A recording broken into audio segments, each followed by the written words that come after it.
చంద్రబాబు గారి ఈ హయాంలో జరుగుతున్నటువంటి దోపిడీ దగా ఏ స్థాయిలో ఉంది అంటే ఈ రోజున మద్యం మాఫియా ముఠా ఎంతకు బరితెగించింది అంటే చంద్రబాబు నాయుడు గారు అధికారంలోకి వచ్చే ముందు నేను అధికారంలోకి వచ్చిన తరువాత నేను చేయబోయేటువంటి మంచి పనులు ఏవి అనే దాంట్లో ప్రజలకు డబ్బులిచ్చి ఓట్లు వేసుకునే చంద్రబాబు నాయుడు గారు నేను తక్కువ రేటుకు మందిస్తాను మీకు అని కూడా ఆయన ప్రచారం చేసినాడు. అంటే ఈ రాష్ట్రంలో ఉన్నటువంటి మందుబాబులకంతా కూడా నేను తక్కువ రేటుకు మందిస్తాను అని.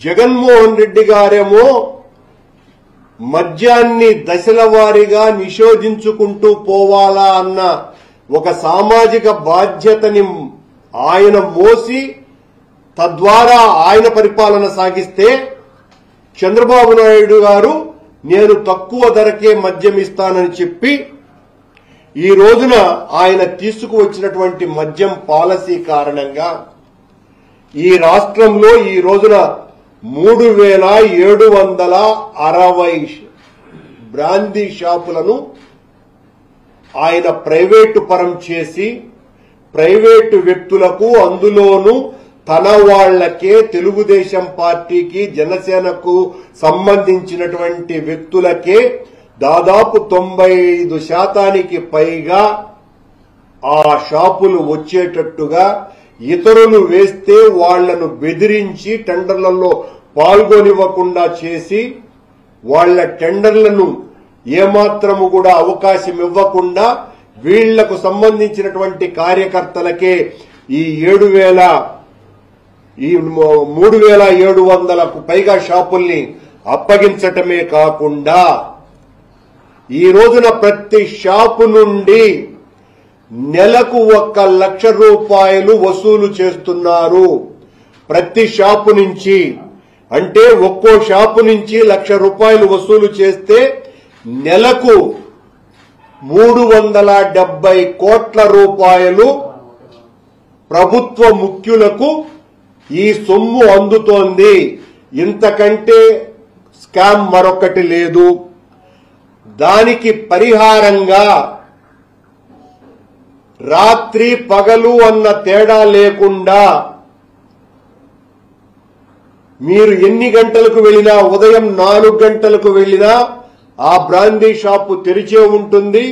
రాత్రి 1 గంటకు పోయినా ఆ బ్రాందీ షాపు తెరిచే ఉంచేటట్టుగా వెసులుబాటు కల్పించింది ప్రభుత్వం. ప్రభుత్వం నిబంధనేమో ఉదయం 10 గంటల తర్వాత తెరవాలని ఉంది. కానీ అలా లేకుండా 24 అవర్స్ ఈ బ్రాందీ షాపులు తెరవటం మూలంగా 1 లక్ష రూపాయల కమిషన్ ఈ బ్రాందీ షాపు ఓనర్ల నుంచి బిగ్ బాస్లకు ముట్టుతున్నది. ఇది రాష్ట్రమంతా కూడా ఈ పద్ధతి కొనసాగుతున్నది. టెండర్లు వేసిన తరువాత నిన్న మొన్నటి వరకు 9% కమిషన్ బ్రాందీ షాపు యజమానులకు ఇవ్వటం జరిగింది. ఒక్కసారిగా ఈ మధ్యనే 14.5%కు పెంచినారు. వాళ్లకిచ్చేటువంటి కమిషన్ అంటే 24 గంటలు షాపులు తెరుచుకోవటమే కాకుండా ఆ అమ్మకాల ద్వారా వచ్చేటువంటి కమిషన్ ని 9 నుంచి 14%కు పెంచినారు. 14%కు పెంచటం మూలంగా అదనంగా పెరిగినటువంటి ఈ 5.5% వలన పెరిగేటువంటి ఆదాయం 1680 కోట్ల రూపాయలు. బ్రాందీ షాపుల వాళ్లు బయట అనుకుంటున్నటువంటి విషయం ఏందిరా అంటే ఈ 5.5% పెంచటం వల్ల వస్తున్నటువంటి ఈ 1680 కోట్లలో దాదాపు 800 కోట్లు బిగ్ బాస్ జోబులోకి వెళ్తున్నది అని వాళ్లే ప్రచారం చేస్తున్నారు. ఈ 14% పెంచిన మాట 100% వాస్తవము. అలాగే ఈ 3770 షాపులు 40 షాపులు, ప్రతి ఒక్క బ్రాందీ షాపు వెనుక ఒక మినీ బారును తెరిచేశారు. మీరు 24 గంటలు వెళ్లి కూడా ఆ బ్రాందీ షాపుల వెనుకల తయారైనటువంటి యజమానులు పెట్టుకున్న బార్లలో హ్యాపీగా తాగవచ్చును. దీన్ని మేము తిరుపతిలో రుజువులతో సహా ఉదయం 5 గంటలకు ఎలా ఉంది, రాత్రి 12 గంటలకు ఎలా ఉంది అన్నది ఫోన్లలో టైంను కూడా రికార్డ్ చేసి దాదాపు 2 సార్లు ఆ షాపుల దగ్గరికి వెళ్లి ఆ సమయాలలో బ్రాందీని అమ్ముతున్నటువంటి విస్కీని అమ్ముతున్నటువంటి విషయాలన్నింటినీ కూడా రాష్ట్ర వ్యాప్తంగా తిరుపతిని ఒక రోల్ మోడల్ గా చేసి చూపించటము జరిగింది. ఇది మొత్తము రాష్ట్రమంతా జరుగుతున్నటువంటి ప్రక్రియే. అలాగే ప్రతి బ్రాందీ బాటిల్ కు అదనంగా 10 నుంచి 20 రూపాయలు అదనంగా ఇప్పుడు అమ్మటం ప్రారంభించినారు. దీని ద్వారా మళ్లీ కొన్ని 100 కోట్ల రూపాయలు తెలుగుదేశం పార్టీ అధినేతకి, అలాగే బ్రాందీ షాపుల యజమానులైనటువంటి తెలుగుదేశం పార్టీ, జనసేన పార్టీ వాళ్లకు అందుతున్నది.